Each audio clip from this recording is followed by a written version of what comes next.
안녕하세요. 글렌데일 나누리 교회를 섬기는 제영명 목사입니다.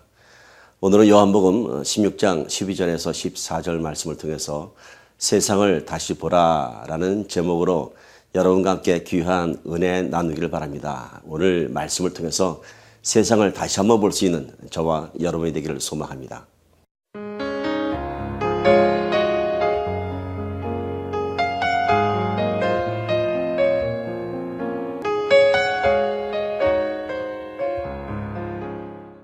몇 년 전 한국 방문 중에 안경을 하나 맞췄습니다. 이때 제 시력에 맞는 도수의 안경을 끼워준 안경점 주인이 아주 인상 깊은 말을 던졌습니다. 지금 보시는 세상이 진짜 세상입니다. 라고 얘기합니다. 지금까지 잘못된 세상을 보고 왔다는 것입니다. 물론 모든 손님들에게 했던 얘기였겠지만은 저에게는 아주 의미 있는 말로 들렸습니다. 맞는 말입니다. 하나님께서는 아름답고 선명한 세상을 창조하셨는데 내 시력에 문제가 있어서 그저 내 눈에 보이는 것들로 대충 보고 살아왔다고 하는 것입니다. 우리가 잘못 보고 있는 것이 우리 눈으로 보는 자연과 사물의 문제뿐만이 아닙니다. 분명 우리 눈에는 보이지 않지만은 이 세상을 주관하시는 하나님의 통치와 또 이 세상을 주관하시는 하나님의 영적인 권세, 영적인 진리의 법칙이 있다고 하는 것입니다. 그러나 우리가 오늘 그것을 보지 못하기 때문에 하나님의 진리를 보지 못하고 세상의 혼란 가운데서 좌충우돌하고 살아가고 있다고 하는 것입니다. 요즘 3D 화면에 입체영화가 많이 나오고 있습니다. 아주 실감나는 장면을 볼 수 있습니다. 그런데 이 입체영화를 보려면은 영화를 볼 수 있는 특수한 안경을 껴야 합니다. 이 안경을 끼지 않으면은 화면이 뿌옇고 이중삼중으로 보이게 됩니다. 저는 이 입체영화를 보면서 그런 생각을 했습니다. 이것이 마치 우리의 신앙과 같다고 생각했습니다. 우리에게 영적인 안목이 없으면은 마치 안경을 벗고 입체 영화를 보는 것과 마찬가지입니다. 우는 사자가 입을 벌리고 달려들어도 전혀 두려움이 없습니다. 눈 하나 끔찍하지 않습니다. 그만큼 영적인 위기감을 깨닫지 못한다고 하는 것입니다. 땅속에 감춘 보화를 보아도 그것이 무엇인지 찾아내지 못합니다. 영적인 안목이 없기 때문에 구별하지 못하고 그것을 나의 보화로 캐내지 못하고 있다고 하는 것입니다. 오늘 우리에게 영적인 안목이 없다고 하는 것은 마치 안경을 벗고 입체 영화를 보는 것 같은 그러한 뿌연 인생길을 살아가는 것과 마찬가지인 것입니다. 오늘 우리는 세상을 다시 볼 수 있는 그런 영적인 안목을 소유하는 것입니다. 우리가 보는 시선이라고 하는 것은 혼과 육의 시선이라고 하는 것은 결국 우리의 마음으로 보는 것, 우리의 생각으로 보는 것, 우리의 지혜로 보는 것, 그것에 불과합니다. 그러나 영적인 안목이라고 하는 것은 우리 지혜와 논리를 초월해서 바로 하나님의 마음, 하나님의 심정, 하나님의 말씀을 믿는 믿음으로 보는 것이 바로 영적인 시선이라고 하는 것입니다. 오늘 본문의 말씀은 예수님께서 이제 세상을 떠나시면서 제자들에게 이런 말씀을 하십니다. 아직 내가 너에게 이를 것이 많지만은 너희가 이 말씀을 감당치 못하리라 말씀하십니다. 내가 너희와 3년 반 동안 함께 다니면서 수많은 기사와 이적을 보였고 하나님의 진리를 보였지만은 아직도 내가 너희들에게 더 많은 것을 알려줘야 하겠지만은 알려줘도 너희가 감당하지 못하리라고 말씀하십니다. 그러나 진리의 성령이 오시면은 내가 떠나고 진리의 성령이 임하시면은 그 진리의 성령님이 너희를 진리의 길로 인도하시라고 말씀하십니다. 바로 제자들에게 이제 성령이 임할 때 너희가 비로소 하나님의 진리를 볼 것이라고 말씀하시는 것입니다. 무슨 말씀을 의미하십니까? 우리 신앙에 성령이 임재하지 않으면은 우리는 혼과 육의 신앙을 초월할 수 없다고 하는 것입니다. 제자들은 수많은 예수님의 기사와 이적을 보았지만은 그렇게 예수님께서 부활에 대해서 이야기했지만은 부활을 이해할 수 없었습니다. 왜냐하면 그러한 영적인 진리를 깨달을 수 있는 그러한 영적인 구별함이 없었다고 하는 것입니다. 오늘 우리의 신앙생활이지만은 우리 안에 성령이 임재하지 않으시면은 우리의 신앙이 결국 눈으로 보는 것이 그치가 만다고 하는 것입니다. 고린도전서 2장 9절에는 이런 말씀이 기록되어 있습니다. 한번 보도록 합니다. 하나님의 자기를 사랑하는 자들을 위하여 예비하신 모든 것은 눈으로 보지 못하고 귀로 듣지 못하고 사람의 마음으로 생각하지도 못했다 함과 같으니라. 하나님께서 자기를 사랑하는 자들을 위해서 많은 것들을 예비하셨는데 그 모든 것들을 사람의 눈으로 보지도 못하고 귀로 듣지도 못하고 사람의 생각으로도 헤아리지도 못한다고 하십니다. 이게 무슨 뜻인가요? 우리를 위해서 수많은 것들을 예비해 놓으셨다면 우리가 볼 수 있어야 하는데 우리가 들을 수 있어야 하는데 들을 수도 볼 수도 없다고 하십니다. 왜 하나님은 이렇게 우리에게 예비하신 모든 것을 보이지 못하게 하셨을까요? 그 해답이 고린도전서 2장 13절에 있습니다. 보도록 합니다.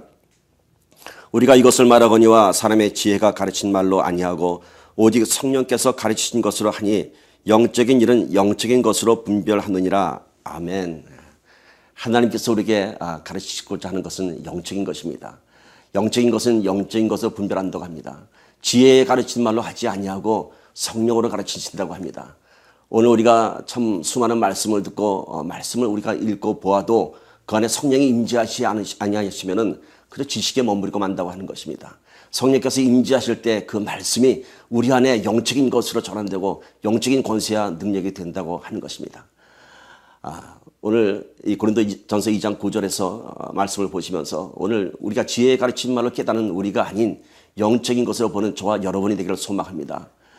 우리의 신앙이 이렇게 성령으로 거듭나지 않으면 혼과 육의 신앙에 머물고 말게 되는 것입니다. 혼과 육의 신앙으로 머물고 만다고 하는 것은 우리의 신앙이 나 중심적인 신앙에서 머물고 마는 것입니다. 즉 이 세상의 피로들을 위한 신앙에 머물고 마는 것입니다.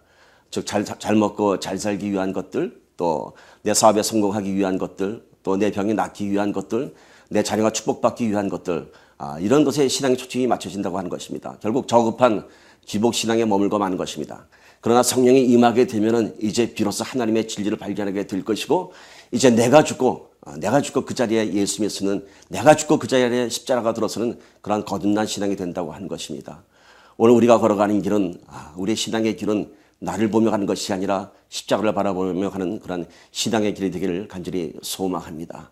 여러분, 오늘 우리의 신앙을 돌아보면은 마치 예수님의 제자들과 우리를 비교할 수 있습니다. 예수님의 제자들이 어땠습니까?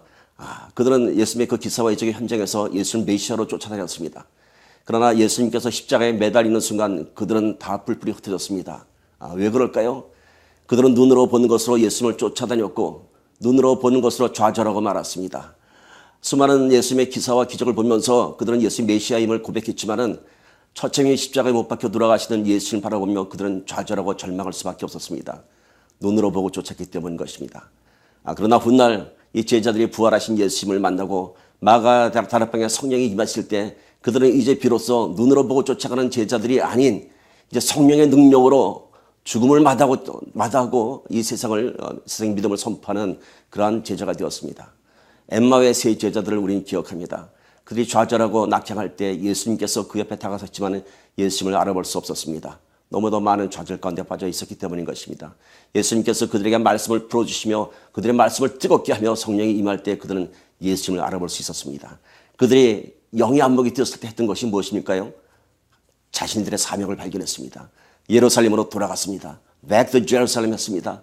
오늘 우리 안에 정말로 영적인 안목이 벗겨지면서 우리가 예루살렘으로 돌아가길 바랍니다. 예루살렘이 어떤 곳인가요? 우리가 예수님을 만났던 현장입니다. 우리의 삶 속에서 예수님의 권능을 행했던 그러한 예루살렘의 현장이 우리 삶 속에 분명히 있을 것입니다.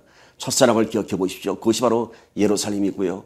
우리가 힘들고 어려울 때 내 손을 붙잡아 주었던 그 예수님을 기억하실 것입니다. 오늘 우리가 수많은 죄와 세상에 혼잡한 것들로 우리의 안목이 가려져 있다면 오늘 사울의 눈에 비늘이 벗겨져 바울이 되었던 것처럼 오늘 우리가 영적인 안목을 회복하며 다시 예루살렘으로 돌아가는 저와 여러분이 되기를 소망합니다. 다시 한번 오늘 우리 자신을 돌아보기를 바랍니다. 우리의 세상을 보기를 바랍니다. 여러분, 너무도 많은 무거운 짐들이 있습니까? 그렇습니다. 혼과 육의 안목으로 보면은 인생의 무거운 짐들입니다. 그러나 영적인 안목으로 보면은 인생의 무거운 짐이 아니라 그 안에 하나님의 사명이 있습니다. 그 안에 하나님의 응답이 있고요. 그 안에 하나님의 인도하심이 있습니다. 여러분 지금 평안하십니까? 하나님 없이도 평안히 살고 있습니까? 아니요. 평안한 것이 아닙니다. 서서히 죽어가고 있는 것입니다. 다시 한번 보십시오. 여러분 가야 할 길에 앞에 길이 막혀 있습니까? 막다른 골목 앞에 서 있습니까? 좌절하셨습니까? 아니요. 그것은 좌절의 문이 아니라 돌아 나서야 할 길입니다. 하나님께서 새로운 길을 인도하시는 그런 하나님의 인도라고 하는 것입니다. 하나님께 지금 충성하신다고 지금 자부하고 계십니까? 다시 한번 뒤돌아보십시오. 어쩌면 나의 열정이, 나의 충성이 하나님을 가리우고 나의 의가 드러나서 많은 사람들 가슴 아프게 하고 상처만 주는 나였는지도 모르겠습니다. 오늘 우리가 세상을 다시 보며 내 자신을 다시 돌아보기를 바랍니다. 오늘 많은 것들을 깨달을 수 있을 것입니다. 하나님의 사명을 깨달을 수 있을 것이고요. 하나님의 인도하심을 깨달을 수 있을 것입니다. 오늘 우리의 인생의 무거운 짐들이 참으로 막혀진 길들이 이제는 우리의 인생의 무거운 짐과 부담이 아니라 오히려 그 일을 통해서 하나님을 영화롭게 하는 승리의 면류관이 되기를 우리 주 예수 그리스도의 이름으로 간절히 축원합니다. 기도합니다. 살아계신 아버지 하나님, 우리의 눈과 귀로 들리는 것들을 보며 살아왔던 우리들을 주님 용서하여 주시옵시고, 이제는 우리의 생각과 우리의 마음과 우리의 지혜가 아닌 하나님의 뜨거운 심정으로 하나님의 말씀을 믿는 믿음으로 세상을 보게 하여 주옵소서. 결코 하나님 없이 살아가는 인생이 평안한 인생이 아님을 깨닫게 도와주시옵시고, 결코 내 앞에 인생의 무거운 짐들이 내가 짓눌리는 짐이 아닌 것을 깨닫게 하여 주옵시고, 그 가운데서 하나님의 인도하심과 하나님의 권능을 바라보는 우리가 되게 주님 도와주시옵소서. 세상을 다시 한번 바라보는 우리가 되게 도와주시옵시고, 우리의 눈을 뜨게 하여 주옵소서. 성령여 이 시간 함께 하여 주옵소서. 감사드리며 우리 주 예수 그리스도를 받들어 간절히 기도드렸습니다. 아멘.